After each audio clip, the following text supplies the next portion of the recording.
So I guess, oh, there we go. Thanks for that, Terry. Yes, so now on to our panelists. Yes, so Raphael, could you start by sharing what you do as well? What is your favorite app or website and why? Oh, I can do all of this in the same answer. My favorite app is called Kameko. Kameko is actually a sustainability point system. You mean that it rewards you for shopping sustainable products and sustainable vendors. And I love this app because I made it and we're launching it this week to the market. So yeah, I'm now a founder of a startup called Kameko. That's what I'm doing.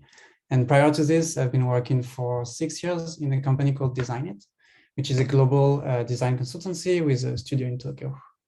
And yeah, that's about me. And when I'm not doing anything related with design or innovation, I am trying to surf as much as I can, basically. Yeah, that's me. Oh, that's Nice to awesome. meet you all. Thanks for joining.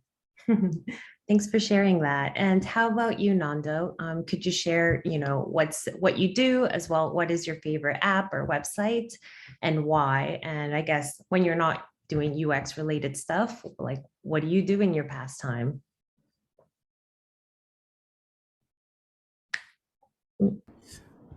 Sure. My favorite app is Spotify because I love music, background music. And then the second reason I love Spotify, other than I think the UX is quite sleek, is that they've got a really great community. So they really share how they build and create their content for us users. So that is my favorite I'll say application. Outside of that, of course, for me, some of the things I enjoy doing, quite simply, is eating cheesecake and asking questions. So yeah, between that, I really enjoy my hobbies, podcast right now. But I also I've always enjoyed working on community projects. And then probably lastly, I forgot the last question. So do you mind just Oh, yes, yes. Like, what do you currently do? I think you already shared your favorite app and your hobbies. Yes. Yes. So currently, what I do is that I work as a UX designer at an office called ACO, which is a design consultancy.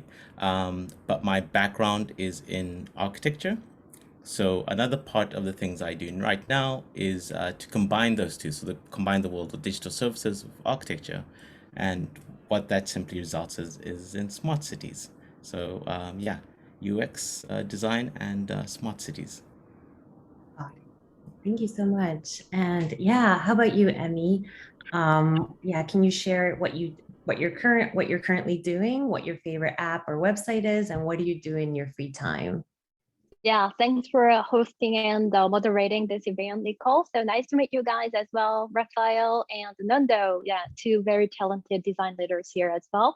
So yeah, actually, I recently bought my apartment, so I'm kind of on the way to set up everything, and I've just cleaned up. So actually, this plan and all the decoration over here is actually very much ongoing project. So currently, the app that I use a lot is Amazon Rakuten, kind of to order stuff in. And also, I'm a cat mom too, so you will be seeing my cat actually running around over here. So yeah, I just live with animals and the plants, like a nice organic life in Japan, which I'm really enjoying right now. Yeah. And what was the second question again? Sorry, I forgot. What was your favorite app or product? Like app or website? Oh, oh yeah, that's a Rakuten and Amazon. Got it. And yeah, and the planting, cleaning up, setting up things. Yeah, that's pretty much what I'm doing these days. Yeah. Okay, got it. Yeah, Nice thank to you so meet much. you. Hey, got it. And yes, I guess we can kind of go back to the results. I think 49% of you are transitioning into UX. And then I think after that, 20% of you are looking for your first, associate UX role. That's really interesting. Thank you for sharing that, everybody. And now we can kind of, go into a little, in the deep of things. So I'm sure a lot of people are curious about this. So yeah, Raphael, like what exactly makes a candidate stand out to you?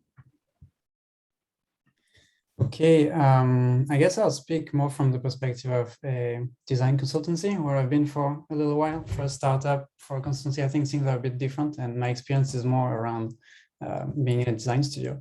And also, I think what make a senior designer stand out and a more junior, like somebody at the beginning of their UX career, is actually quite different. And I'll start by the other one, but like I think when you're looking at a senior candidate, you're really looking for skills, I think, and experience. So the ability to deliver right away. But I think it's a little bit silly to look for that in a more junior candidate. You cannot expect people at the beginning of a career to have fully developed skills and a great portfolio. So what I'm looking mostly is potential.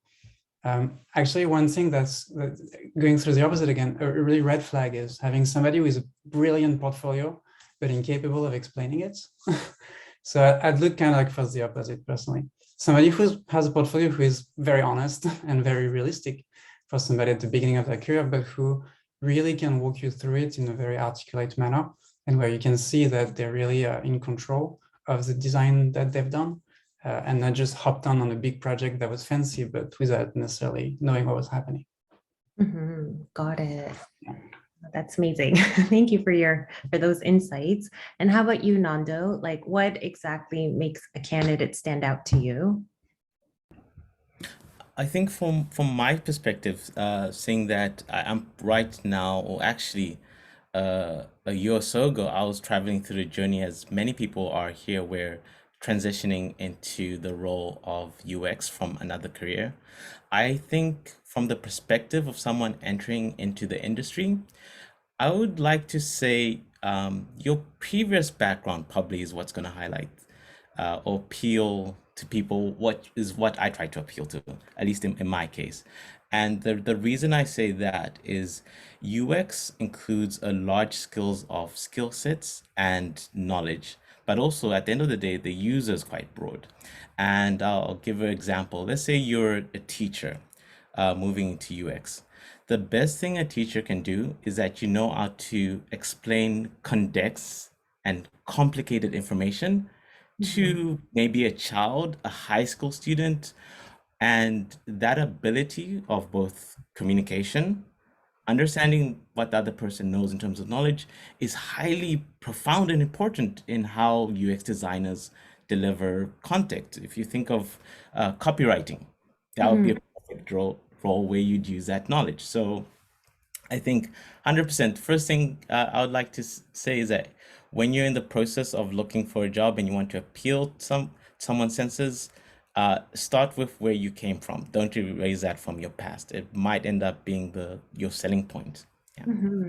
Definitely, like using your, the superpowers that you currently have. Yes. Yes. Okay, and yeah, how about you, Emmy? What makes a candidate stand out to you specifically? Yeah, specifically, well, there's so many factors, criteria that I look at. But first of all, I would look for potential that he or she will make a great fit in the team. I think for me, first, second, third is a great team worker. And the next one is your design skill, which is kind of a base, that will get you to that kind of interview opportunity anyways. So on the baseline, what's next is gonna be more like soft skill than hard skill, which is design pushing pixels. And your thought process, of course, as a person, your background, how much diverse experience and the projects that you've been through. But most importantly, I think it's really the fit and the teamwork. Yeah, that's the first foremost thing that I look at. Got it. Yeah, thank you so much for sharing that. And yes, before I go on to my next question, remember guys, if any of you have any questions, just type them out in the chat box, and yes, Terry will send them to me, and of course I can ask the panelists that. So moving on to question number 2. Yeah, so Raphael, do you have any like personal techniques that made, I guess, yourself stand out in the past? I'm really going to echo what Nanda was saying. I also transitioned from another industry to design, and I was in advertising strategy actually. And when I tried to apply for design jobs, I didn't have the experience, I didn't have all of the skills and all. But I try to do is really to maximize the skills that I had, and that maybe some other designers didn't have necessarily.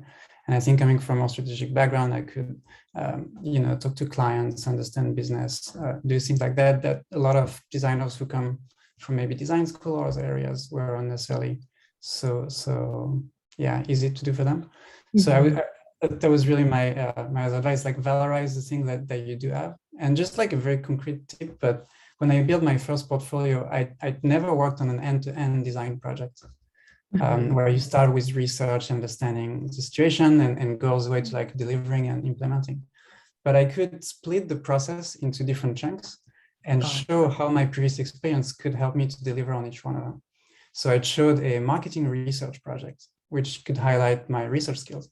And then I made a few very low fidelity wireframe for a startup friend of mine. And I showed this in the more like design craft area. And so for each kind of like part of the process, I reused completely unrelated projects, but that putting them all together could demonstrate that I had the potential to deliver on a UX project. So yeah, really look back into your actual experience and see how that can help you and make you stand out. Got it. Yeah, that's great.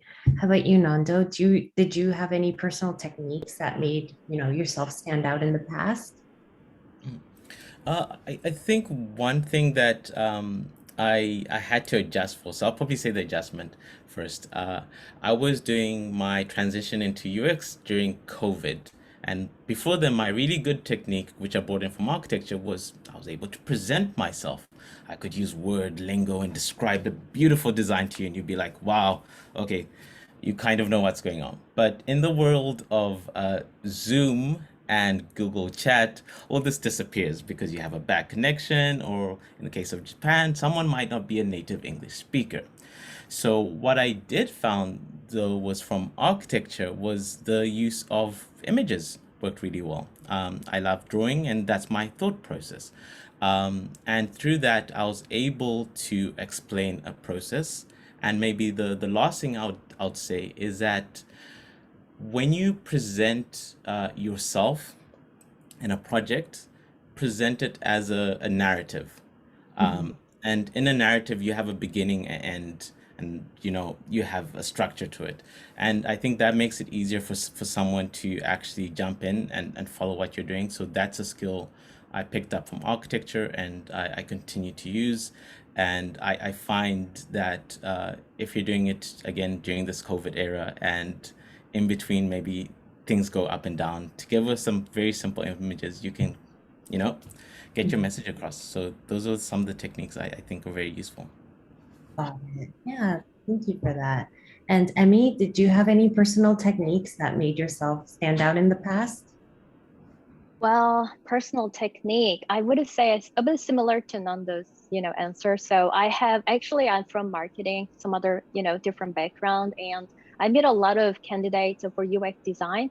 I find that people with a diverse backgrounds, people who don't come from UX background, design school, they actually bring a lot of, like resources to the team, like research skill, like a market, observation skills, and all this like a soft and hard skill. So I think, being, coming from a different background, that can really be something, that adds value to my job as a UX designer.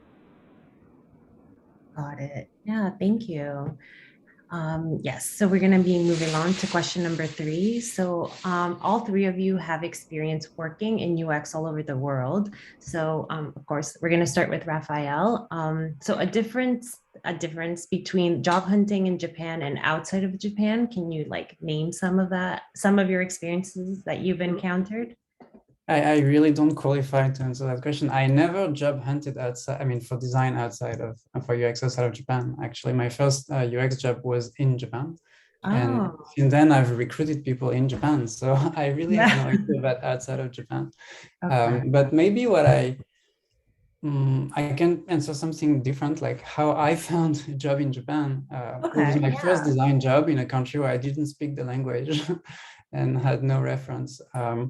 I played I tried to hack it, and I basically, before moving to Japan, I emailed 50 foreigners living in Japan doing design.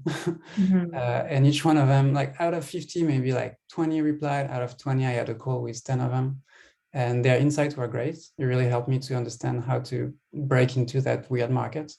But also the connections were great, because out of the 10 who I spoke to, maybe 5 recommended me to other people.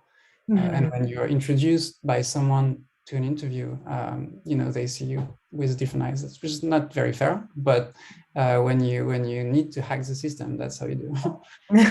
So totally not answering your question, but that's how I made it. Yeah, no, definitely.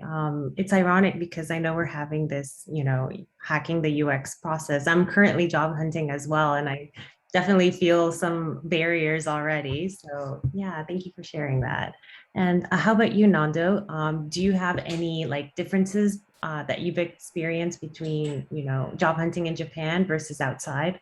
I know you mentioned you transitioned during COVID before, so Yes, I actually have quite a few, too many to mention right yeah. now. But Okay. so I have written 3 articles. So 3 articles actually came out of that, and I think it's linked somewhere in this chat. Okay. Um, and Harry, you can drop that in the chat, please. yes, I'll drop it in the chat. Will do. Uh, thank you. Um, But one of the things I would say, first of all, is that within Japan, when if you're looking for a office in Japan, and I think this extends everywhere else, honestly, first decide what you want to do, right? And what I mean by that, I see a lot of job offers right now saying UI, UX, and all these big buzzwords.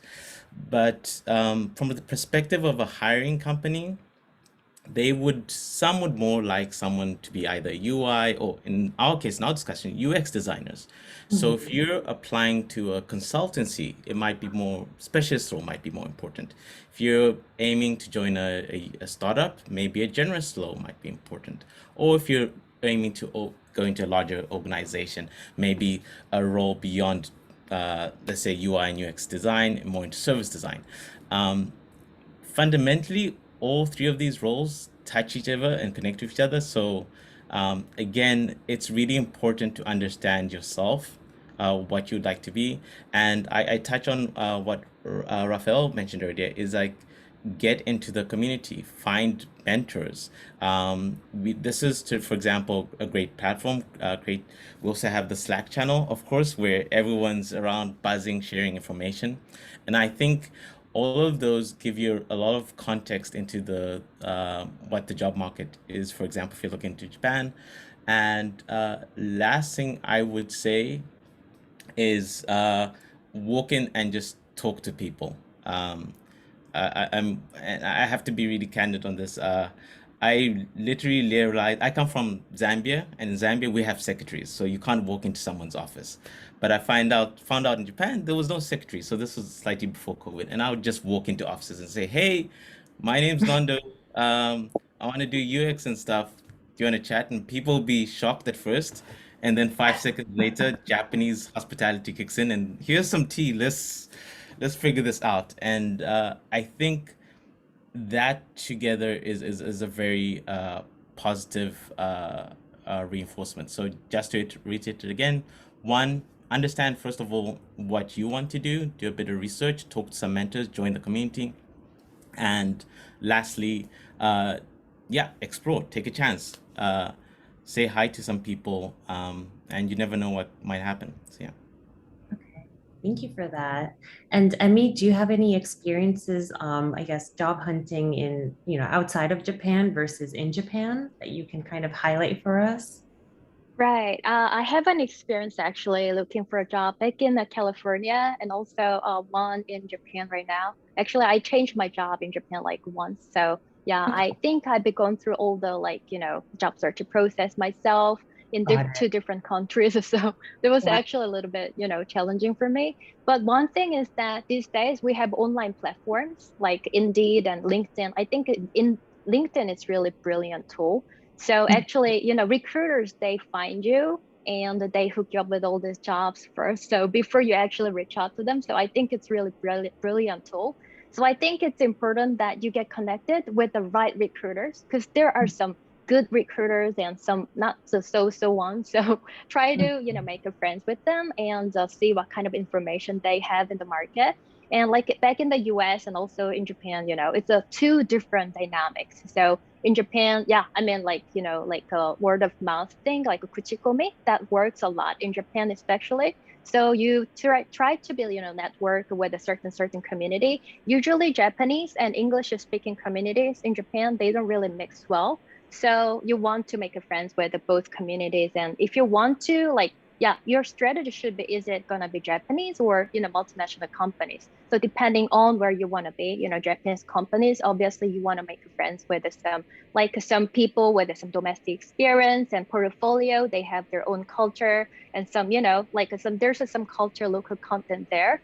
So you want to do research, but yeah, try to leverage your networking like recruiters, use LinkedIn and Indeed, some kind of online platform these days. It's all virtual that leads to real opportunities these days. Yeah. Yeah, just to kind of ask a follow-up question, like, I guess when you were job hunting outside of Japan, how was that experience? Outside of Japan, I think actually it's a very, very similar, to be honest. Oh, So okay. it's more like the once you hit the interview, kind of process, it's gonna be a little bit different. The interviewer behavior, like a language, of course, language barrier, and the culture, corporate culture, obviously different. But before you get there, like a resume screening process, the desk kind of research process, online research, that's pretty similar actually, both countries. I think it's because of the online, tools that we use these days. So Yeah. pretty, similar. Yeah. Got it. Okay. Yeah, thank you for sharing that. And yes, moving on to our fourth question. So, Raphael, like, what path did you take to get into your current company and what helped you the most? Or I guess, before Kameko. Yeah. So I was gonna say, just make your own company, then the interview is really simple. No, but before that, I guess, I mean, a lot of things we already talked about, right? How I entered design, it was playing my own strengths, presenting myself, showcasing the experience that I had before that could translate easily to design. But also, obviously, having talked to a lot of people who are already working in Japan, I could already know which cards to play. And I think actually that's going to bring me to maybe one more tip, which is there's a lot of variety within UX UI, right? Consultancy side, in-house, for a startup or large company, these are very, very different. And not all UX UI positions are made equal, and not all candidates are equal. So I would say it's more about finding where your own strengths can play out the best, and of course, me not having at the time a very strong visual background, not being very technical, never have worked with developers before, I wouldn't go into a very like tech company as a UI designer. That would be like, probably I would have no chance, and especially not in a Japanese speaking company. So by filtering out places where my strategic background could be an edge, where my international background could be an edge, narrowed down the choices. So I applied to less company, but the success rate was a bit higher, I guess. So I would just say that to maximize your chances is also about doing some self-diagnosis and be like, who might need me the most? Where can I fit best? That's right. It's really painful to be rejected for skills you don't have because you just don't have them. But there might be other companies who are really looking for the unique skills that you have. And just to wrap that up also, I think introducing yourself as just a UX UI designer, it's kind of generic. So my question would be more like, what's your edge? Like, it's like UX UI / what? What's your take into that area and try to maximize that and see where that can resonate. That's what I did, and it kind of worked. Hopefully it works for other people. No, it definitely worked. Yeah, no, and I completely agree. A lot of self-reflection and what can you do that can help, that specific company's needs, right? Okay, then. Yes. So Nando, like, how about you? Like, what path did you take to get into your current company, and what helped you the most? Okay. Actually, I've got a slide I'd like to share, which Oh, actually yes. Go helped me. ahead. See if I can share my screen. See. Sorry, I'm just gonna move this around. Okay. Can you see what I'm seeing right now? Yes. Okay, so before, I'm not gonna, let me share this full screen if that's better. Yeah. So this is just an extract from the ACO journal where I currently work at. This is a English, I just quickly, it's a Japanese original version, the text. I just changed it here into English because we're speaking in English. But when I was looking for when I was looking at companies, one of the things I did was to actually explore the stories. And this story at my company was describing how two of the my colleagues manage their work-life balance with having children. And that was those are the stories I was really interested in. I wanted to hear what the staff were actually doing, what the people who make up the company were actually doing, how they're experiencing life. And so finding these insights that don't come from the CEO, but rather come from people who, let's say, be in the trenches with you, who will be your comrades on a daily basis, how they structure their lives is really important. And so through identifying this was really helpful. Mhm. And then the second thing that I really found that was really promising during my process, and this goes a little bit back to Japan. Mhm. Here, I've just again grabbed a extract here. Mhm. What this is I found a lot of Japanese companies uh, have a lot of information on their website. So when I was starting to work on my portfolio, I'll be honest, guys, I did 10 portfolios or something like that, 10 to 12 revisions of my portfolio. Mhm. Why? Very simply, because I wanted to be a designer. And as a designer, we have a specific way where we approach your problems. Take your portfolio and approach it as a designer. Have a persona, create a user journey map. Raphael's mentioned which type of companies are you going to apply for. Make a persona on that. Do an audit. All of these things as you're going through a job hunting experience, make every opportunity, every interaction as a place to learn and improve yourself. And that really helped me in my process for Japan. I'll be honest, when I started, I was doing my portfolio 100% in English, didn't know how to show all my information. This website Note was really great because it highlights a lot of, it's in Japanese, but I think you can also extrapolate a lot of information in English using some sort of translation tool where it's a breakdown of how people solve a design problem. And so when you're speaking to maybe a Japanese company in Japan, you can explain to them in a language and ways they understand. To the far right here, I've just given an example from our journal, which I used during my process. I was like, okay, how am I going to explain this breakdown of my stakeholder mapping? And I went into the website. I was like, oh, okay, so these are the words they use. This is how they talk about design. You know what? When I go to that meeting, I'm 100% ready. So I feel that essentially do your research, which is very easy to understand, but do it like a designer. Use it as Mhm. a learning experience.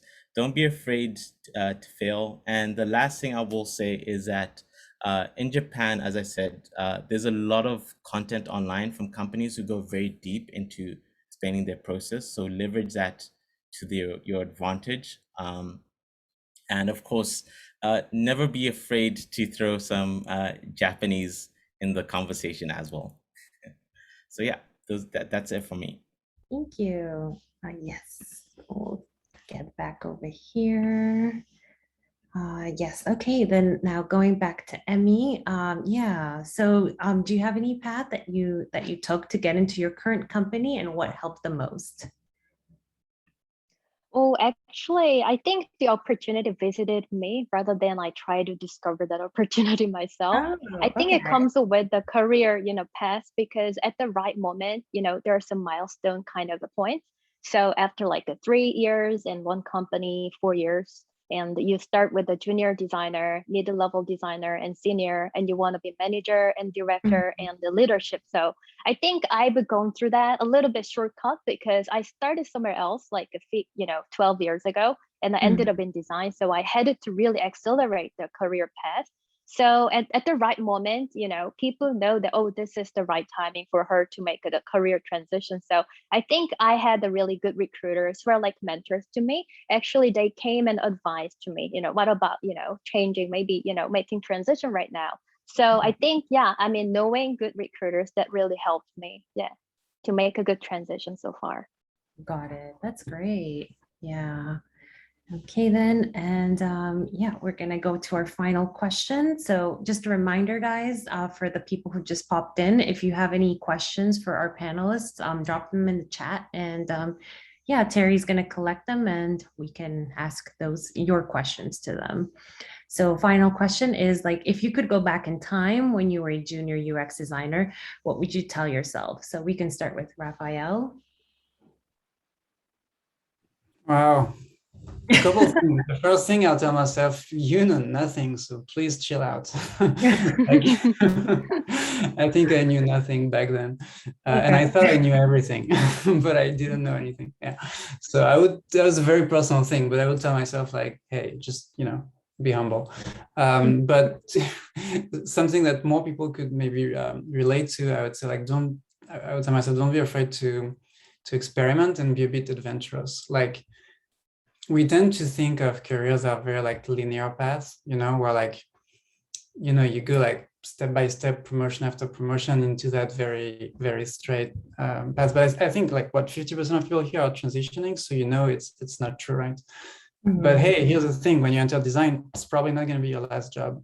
And I think if we approach it like this, it's very different. Then we can take opportunities that are not as shiny or safe, or, you know, we can take weird detours. But those weird detours and those little like experiment that we take, I think they make us just better designer and eventually later better professionals, depending on what we're doing. So yeah, I always thought of careers as a very linear thing, and I would tell myself, yeah, don't do that. Like take detours and go explore what's in the woods, you know. Yeah. Okay. Yeah. No, I definitely identify with that too. You know, going from a marketing manager back to, you know, a junior position, I'm like, oh, I think in Japan, in Japanese, it's called like shoshin, to have like a beginner's mind. So it's kind of going back to that mentality and like being open and accept everything that's coming at you. So yeah, thank you for But sharing also like, that. just to add a little bit, but just create your own like luck as well. I think going to events, to workshops, trying out, like hang out with weird people, like trying out that job in this weird startup who's just starting. Like there's things that don't seem safe or don't seem productive, but they might actually be what brings the best opportunities down the line. Not in the immediate couple weeks, couple months, because I think when you're job hunting, you're very like short-term focused. But it's a long-term game, so I think it's okay to do weird things in between now and then. Then, yeah. Okay. Thank you for that. And yes, how about you, Nando? If you could go back to you in time when you were a junior UX designer, what would you tell yourself? Well, that'll be interesting because in a way, although I've spent quite a bit of time in architecture and doing design research at university for my master's, I will still say that I'm quite still adjusting to different areas in design. So I would say maybe over the past months, I would say I'll touch on what Raphael's mentioned was that it's almost the ability of continuing to learn and to try out new things. So now you're asking Nondo, okay, that's very loose. Where, how? Okay, so I'll give you an example. I think last year, both online, well, pre-COVID and in going to COVID, I was like, okay, I'm gonna spend 6 months to join all the hackathons I can. And I did that both here in Tokyo, in California, and sometimes even in Johannesburg. So 3 different countries. And I always said, hey guys, I'm the UX designer. To explain, a hackathon is usually meant for engineers, and it's where you prototype an idea within the space of 3 days usually. The really great thing about that, and why I would have told myself like do 100, just continue to do that, is that through that process is that you would be forced as a junior designer, or in most teams, to be the only designer. You'd have to speak to an engineer or front-end developer. To be honest, before I didn't even know what a back-end or full-stack developer was, but I would spend 3 days trying to sell a business or an idea to someone with them. And that really pushed my skills and my ability to learn as a UX designer. So I think going back in time, I wish I would have started that process much earlier, which is joining hackathons as a specific thing, just making stuff. So I think the one thing I'll probably round off and say is join an activity Mhm. that has a tangible output. And output, a hackathon has its output. You present something. So in that case, another tangible output could be maybe working for MPO. So yeah, so that's something I wish I would have definitely joined in way ahead of time. Okay, got it. Yeah, thanks for sharing that. And Emmy, what would you tell yourself, if you were a junior Yeah. UX designer? Yeah, good answer, Nando. Actually, yeah, mine is also similar to yours, guys. So I think as a UX designer, there are two critical skill sets you need to possess and constantly try to hone. One is the creating. So just keep creating whatever, push pixels and see how A and B design can make a difference, when you continue to push pixels. And what are the outcomes like Nando mentioned, So we want to do outcome analysis out of doing the A/B design. And the second one is research skills. So keep researching, which means doing desk research and also field research. So field research is actually go to the market, meet your users, customers, and hear what they say and think. And desk research, obviously, because of the limitation with the demographics and the ethnography, you want to actually just, sometimes you have to do like, desk research. So both really contribute to finding a good job and hone your skill set as a designer, because a UX designer is not a visual designer. So you want to be able to think and think through and try to find, solutions for the problem that you're solving. So keep ideating, keep researching and keep creating. And the third one, just Nondo mentioned that, yeah, like also Raphael. So keep meeting people. So I think one of the things that I actually did back in the States was actually just go to meetups. Like this one, like Hiromi created this nice community. So like, some kind of a creative meetups there, you will get connected with recruiters, fellow designers, junior, senior managers, and also HR people here and there. So you can meet all kinds of industry people. So I think researching, creating, and meeting, those are the three things that I wish I would have learned a little bit earlier than now before, yeah. Okay, yeah, thank you so much. And all right, so we're kind of in the conclusion and the wrap up of this portion. So we have kind of 10 minutes to answer questions. So guys, again, if you have any questions, drop them in the chat and Terry will gather them up. And I guess this is kind of like a free for all. So if our panelists can just like unmute themselves, and if you want to answer it, go ahead. I'm not going to direct the question to anybody. So question number one is, how would you guys recommend, or what tips do you have for building a portfolio as a beginner without UX experience? Yeah, I can take that question. So Yeah, I think, I've been there as well. So I think the first thing is try to imitate, to be honest. So I think getting exposure, but also try to internalize and externalize your learnings from observing other people's portfolio. There are some winning portfolios all around the world. You can just Google it, and in Japan as well, what are the local content there you can bring into your portfolio. It's all about observation and trying to make it your own. And don't stop there. Of course, you will have to really internalize, make it like your brand. So don't just try to imitate, but use a lot of reference to inform and inspire you and develop into your own, unique, nice portfolio. So it all starts from observation and researching. Yeah. Got it. Yeah, and I would also maybe just add one more, is that be conscious of your medium. So depending on what format, whether it's a smartphone, maybe you print out your portfolio, that will visually change. So making sure that's consistent will really help you out there. Yeah, and just to add to that a little bit, make it easy for whoever's going to read it, because most likely they will be reading what, 10, 20 portfolio, I mean, viewing 10, 20 portfolio, maybe sometime more. If I cannot scan it through in less than like 3 minutes and understand what you're about, anyway, it's going to be painful, and you don't want to make it painful. So summarize, synthesize, make it simple, make it clear. Yeah. That's right. That's an idea. Maybe that could be our next session, how to tackle portfolios. Mhm. Okay. Yes. So our next question would be, could you guys elaborate more on what you meant by potential, especially when hiring / interviewing a more junior designer? So yeah, I think potential was kind of thrown around. And how would you define potential? Yeah.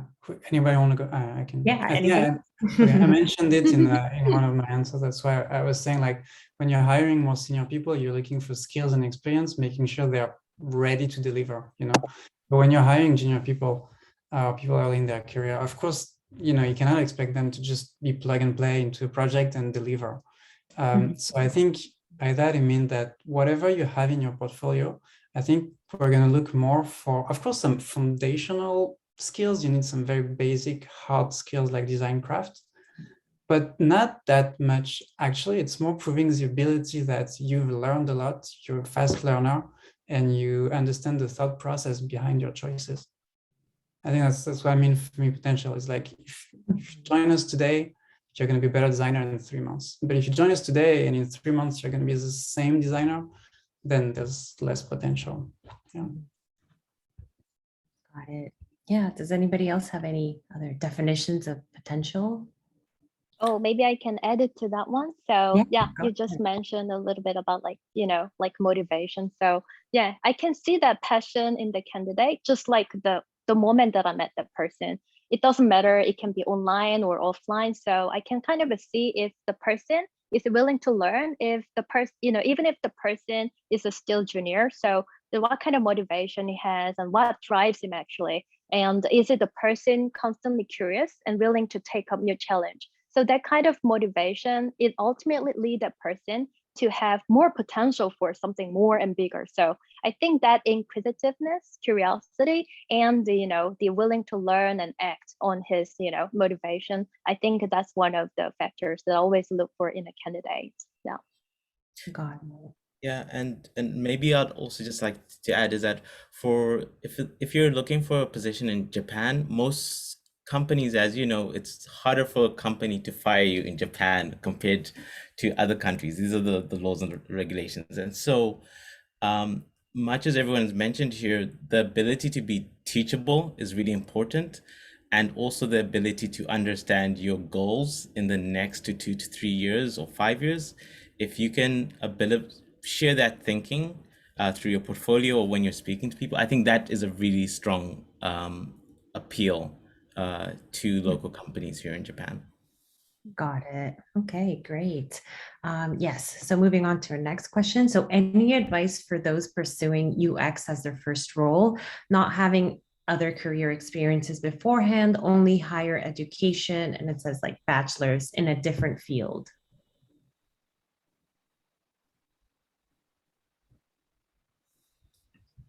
I cannot speak from experience, obviously, but I would say that a lot of what we discussed just applies. We all have our own personality and our own strengths. If it's your first job, it means like probably you've been studying design in college. Valorate that. You know stuff that people who are transitioning don't. So I think it just applies, but the other way around. That'd be my perspective. And sorry, and if you did study design in college, it means you have way more projects to show for. Most likely.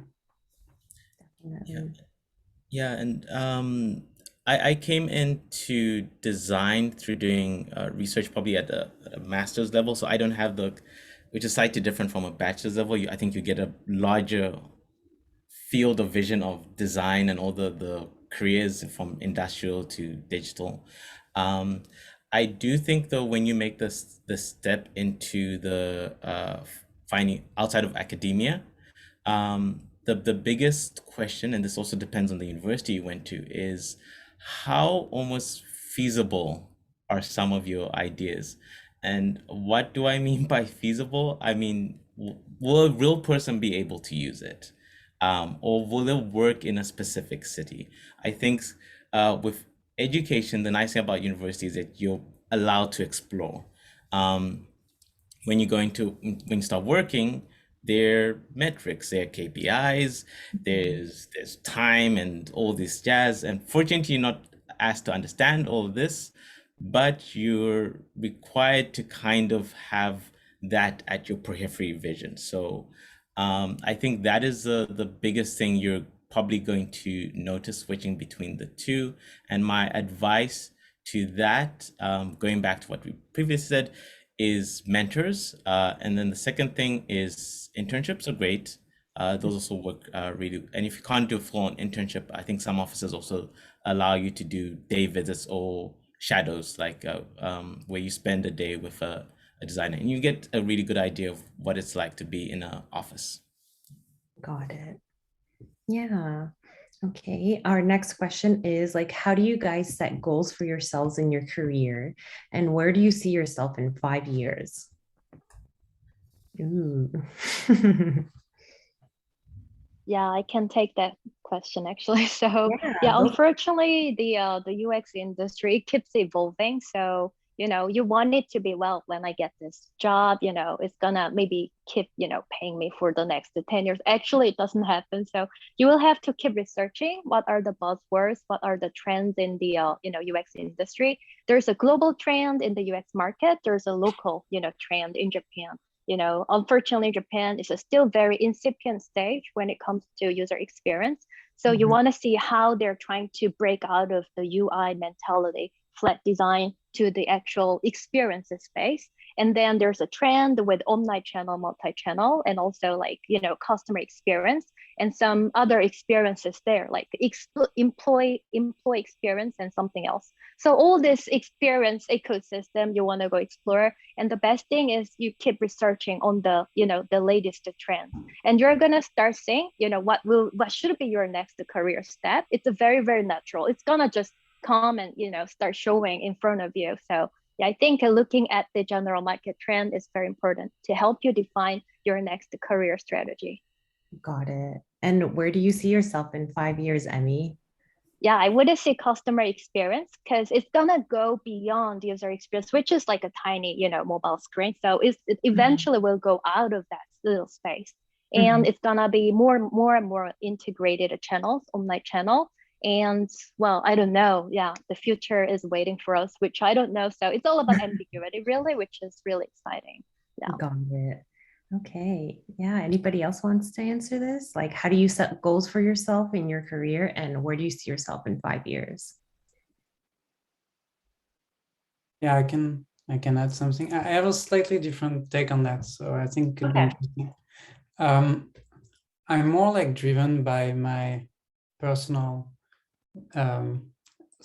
interests somehow. So what I've usually done, instead of having a very like waterfall-y, sorry for the development reference, but I think we're all familiar with that probably, so that might be a good metaphor. But instead of approaching it very waterfall-y with like a roadmap of where I want to get, I think I keep a North Star in mind. So there's a goal that I've been having for the past few years, which is I really want to be designing for a more sustainable society. But then how to get there, I actually don't really know. It depends on what happens, the uncertainties and stuff. So it's a bit more agile about it. If an opportunity comes and it fits with your compass, with your interest and what you want to be pursuing, just go on and try to go on that train. And it might take you to somewhere you've never really anticipated, but I think that's what makes it more interesting. So yeah, more having like a generic direction of what the interest is and then slowly getting there.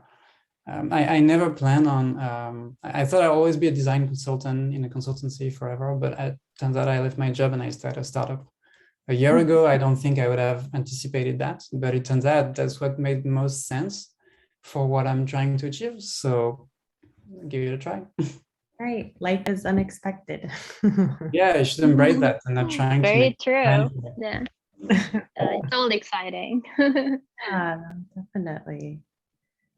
And Oh, actually, can I ask you, Nicole? yeah. So, like, after UX, I know you are trying to break into the industry, but after Mhm. user experience, what will be your next career that you have in mind? Oh my goodness. Wow. Well, I think going kind of, the things we talked about, definitely want to use my current superpowers and probably my future superpowers in UX design. So I definitely want to go more into strategy, like strategy Mm, management. So I can maybe in 5 years, I can see myself being either like a UX strategist or even like a PM, hopefully a director someday. wow, I don't know. that's a big We'll title see. to have.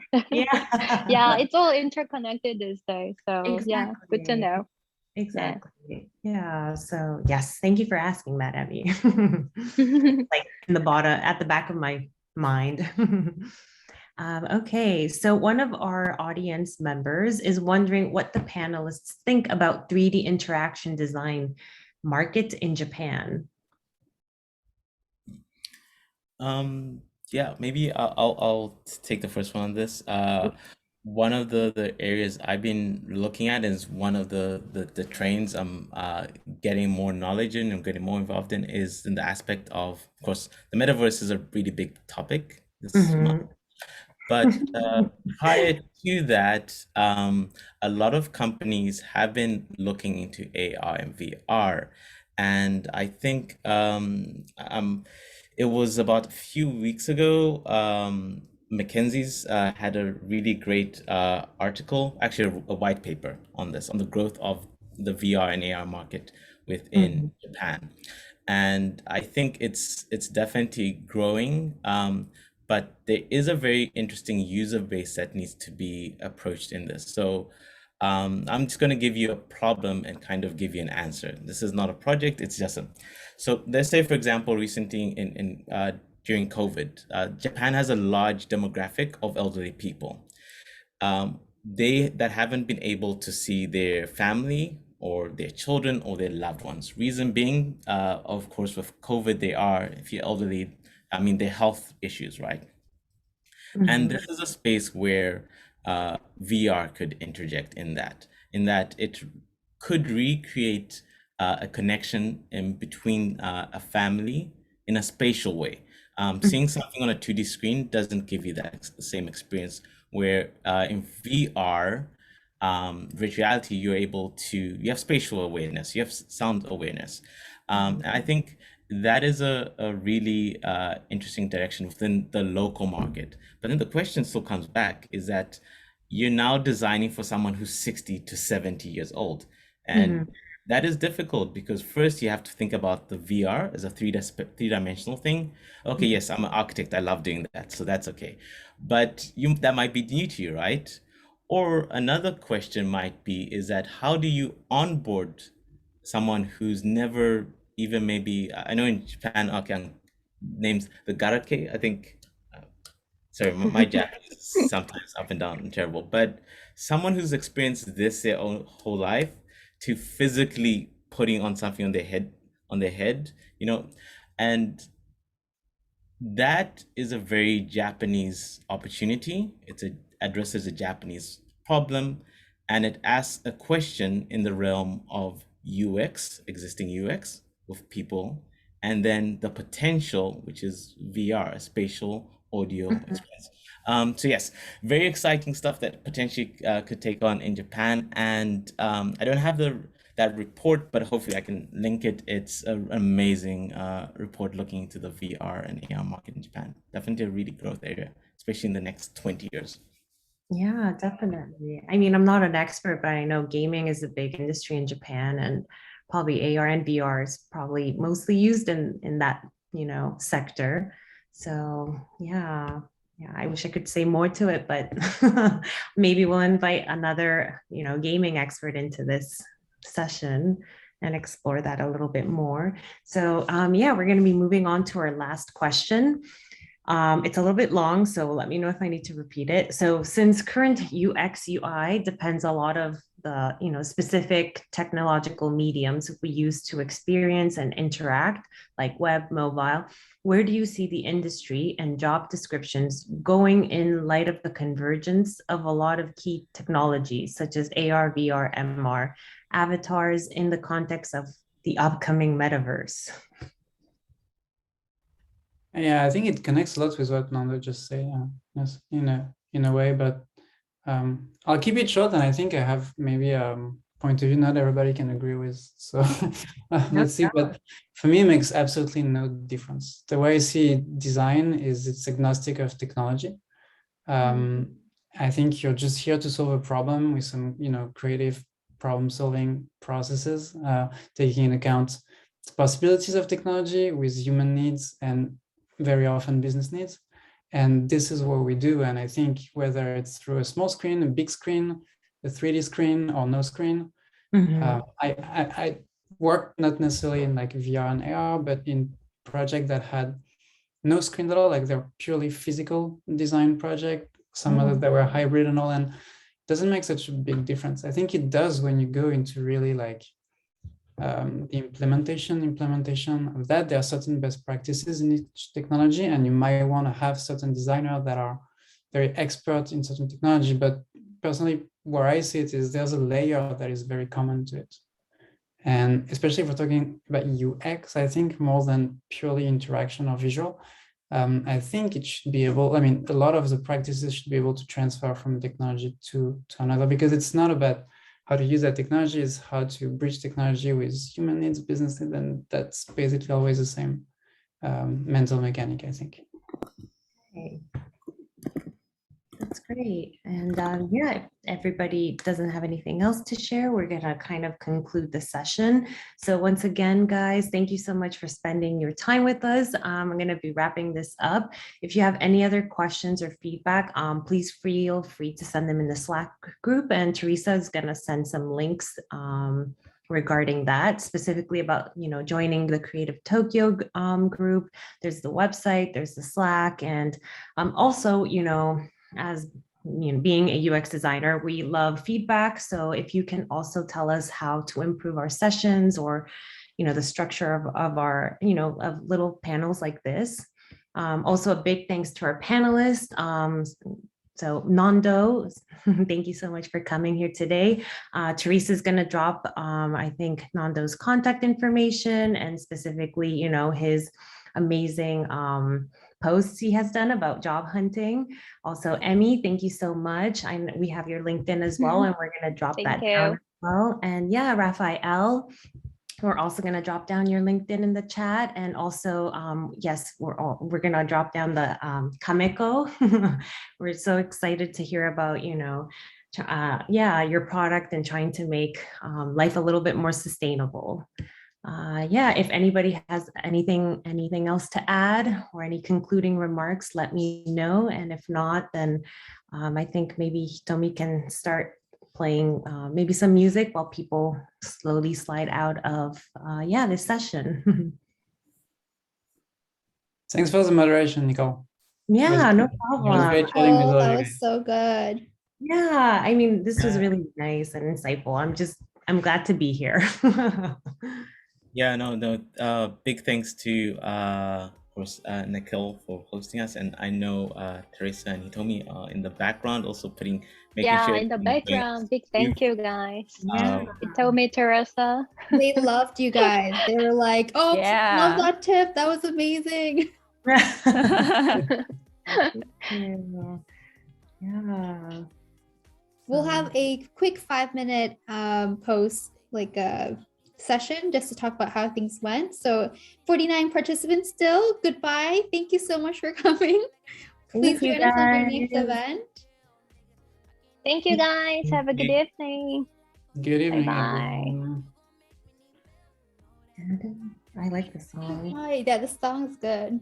You told me you got a good one. Yeah. Oh yeah, it's just a continuation of what we had. Oh, Rich Cat, yes. Yeah, I really like the music. Unfortunately, it's midweek, so I can't be like, yes, Yeah. it's Friday. It's Wednesday. Hump day. Thank you. Goodbye, everyone. Thank you so much, guys.